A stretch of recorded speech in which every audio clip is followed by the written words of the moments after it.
প্রাথমিক শিক্ষা অষ্টম শ্রেণী পর্যন্ত করার পরিকল্পনা করছে সরকার।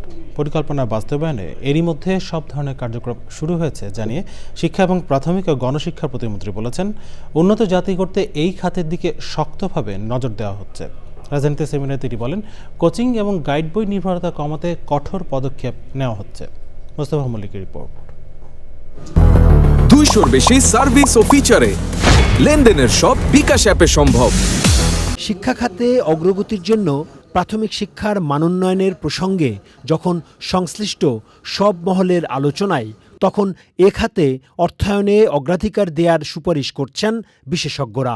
372টি কনসালটেশন। বিষয়টি ঘিরে রাজধানীতে গণসাক্ষরতা অভিযানের প্রাক বাজেট আলোচনায় বক্তারা বলেন, সরকার বদল হলেও শিক্ষায় কম বাজেট বরাদ্দের নীতি থাকে একই রকম। জিডিপি কমতে কমতে এই বছরের বাজেটে এসে দাঁড়িয়েছে 1.5-এর কাছাকাছি। বিষয়টি যদি কন্টিনিউ করে সবার আগে বাংলাদেশে অর্জন করা সম্ভব না। নানা ধরনের জটিলতার কারণে প্রাথমিক শিক্ষা ব্যবস্থা সংকটের মুখে বলে মন্তব্য করেন বিশেষজ্ঞরা। কমই হতে পারে, কিন্ডারগার্টেন হতে পারে, ডিমান্ড ইজ দেয়ার। মানুষ যদি চায়, আমি যদি চাই আমার সন্তানকে, আমি নিশ্চয়ই যেখানে খুশি পাঠাবো, ইটস ফ্রিডম অফ চয়েস।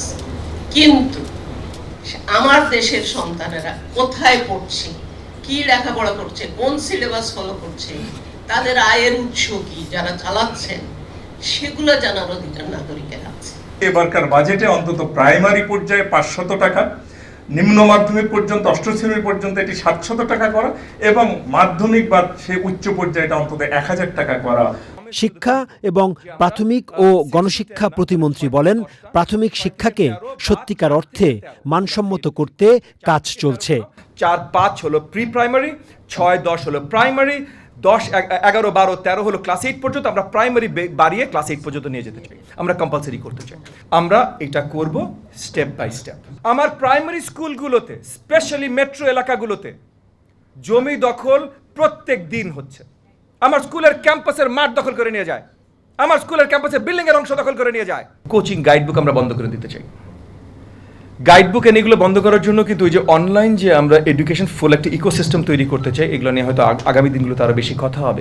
আগামী বাজেটে শিক্ষা খাতে বিনিয়োগ বাড়ানোর দাবিতে বেসরকারি শিক্ষা পরিবারের পক্ষ থেকে প্রতিমন্ত্রীকে স্মারকলিপি দেন গণসাক্ষরতা অভিযানের নির্বাহী পরিচালক, সাবেক তত্ত্বাবধায়ক সরকারের উপদেষ্টা রাশেদা কে চৌধুরী। আমরা 10 লাখ ল্যাপটপ দিয়ে। Mostafa Mallick, channel I, Dhaka.